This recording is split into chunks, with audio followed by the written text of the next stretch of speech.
That was peak. That was peak Daredevil. Straight out the gate, I gotta say, that was the best episode we've gotten this season so far. Hello everyone, welcome back to my channel. In today's video, I'll be talking about Daredevil Born Again Season 2, Episode 4. If you haven't seen my previous videos, what do I think about the first 3 episodes? I think they're pretty solid. They're not amazing. I do have some nitpicks about them, but I gotta say, the storyline's interesting, the acting's good, I like the characters. The action scenes are very gruesome and very well choreographed. Okay, let's talk about Episode 4. If you haven't seen it, please go watch it because I'll be talking about spoilers. The beginning. Oh my god. Finally, we get to see more Bullseye. After episode 1 or 2, we got the glimpse of Bullseye trying to, he's tracking Kingpin and Vanessa and, he helps Daredevil. After all those glimpses, it's good to see an episode that is centered on Bullseye. We start the episode with him in his New York apartment with a cool song, just going about his daily life, being nice to his neighbors with his fake name. That was funny to see. And then he goes to the diner. As you've seen, I think Marvel put out a clip on YouTube, or if it's in the trailer, I'm not quite sure, but there's a clip of it. There's a whole ass action sequence that is like one of the best I've seen in this series so far. It is so cool and creative. It just shows how, menacing and formidable Bullseye is and how threatening he can be as well. So he just sits down diner. He's like, I want a banana milkshake. And he just delivers his lines in a way that he thinks he's cool. And like, the diner worker, the woman, she's like, all right, like she doesn't care. That was really, really funny to see. I think Bullseye thinks he's really cool, but to other people, he, gets perceived as someone that's trying to act cool and a bit of a loser, but it just builds up his character. Those elements make me like him even more, but the action sequence, holy shit, dude. Like, he uses everything, the knife, the toothpick, the bloody straw, everything that's in the diner, he uses. And he just wipes out the whole task force, and it was just glorious. It was a great way to start the episode, and it just shows, okay, Bullseye, Poindexter, he's a guy not to be messed around. I know we've seen it in Season 3 of Daredevil and Born Again Season 1 in, some episodes, but this really solidified him as one of the better anti-hero or villain. I'm not sure if he's an anti-hero or a villain, but an antagonist of the MCU. He's definitely up there as one of my favorite characters so far from the show. I just love seeing him. And I like that Matt is more involved in the story this time around. That's one of my nitpicks in the first 3 episodes, especially the first 2.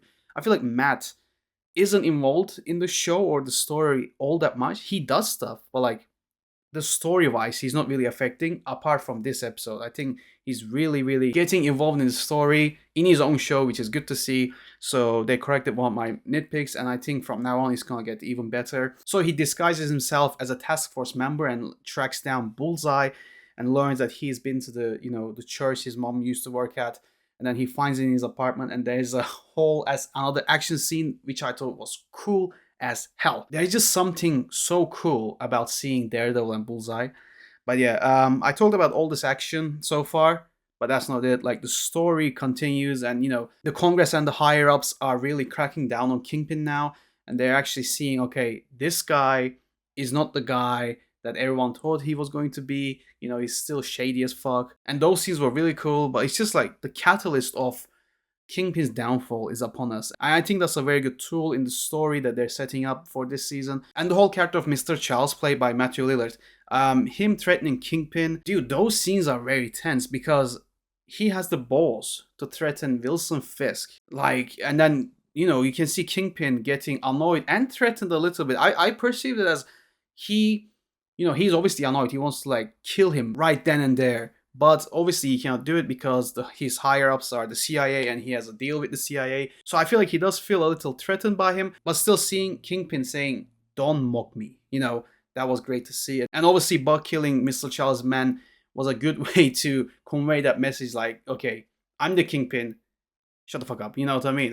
Yeah, those scenes were really, really cool. But the main event is the boxing fight at the end. It all led up to this moment. I think this is literally the most important moment in the whole Daredevil show because, spoiler alert, Vanessa seems to die. She's not dead yet, but she gets injured because, even though Wilson Fisk said to Vanessa, don't come here, it's gonna be dangerous, she comes to the boxing match and wants to celebrate the win with, her husband. He's surprised, Bullseye comes, boom, boom, boom. All the task force members die, like the diner scene, and then Bullseye throws the glass statue that's, one of the memorabilia from the boxing match towards Kingpin. Kingpin hits it with his winning belt, breaks it. One of the shards hits Vanessa in the head. dude, I got goosebumps. I'm not even lying.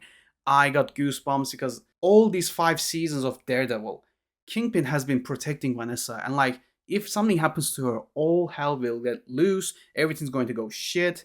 You know, she is literally holding everything together, and it looks like she's going to die. Dude, I literally got goosebumps. I'm like, okay, this is one of the most important moments from Daredevil, and then the episode ends there. But dude, oh my god, I'm just thinking like, if Vanessa dies, like I said, Matt is not safe, Bullseye isn't safe, New York isn't safe. Like, what the hell is Kingpin going to do? You know, we're gonna see it in episode 5 and onwards. But yeah, I thought that was the best episode of Daredevil Born Again season 2 so far. I absolutely loved my time with it. Yeah, the action was good. Getting more Bullseye is cool. He's definitely become one of my favorite characters from the MCU. Kingpin, the whole boxing scene, man, it was peak. It was peak Daredevil. I really enjoyed it. I can't wait for what's next. Hopefully I did justice to the episode, but I probably didn't. So please go and watch it for yourself and make up your own mind. But I'm sure you'll like it. But please let me know down below, what did you think of this episode? And where do you think the episodes will lead to? Like, do you think Kingpin will unleash hell on New York? Or, you know, anything other? Please let me know down in the comments. And as always, thank you very much for watching. I'll see everyone on the next video.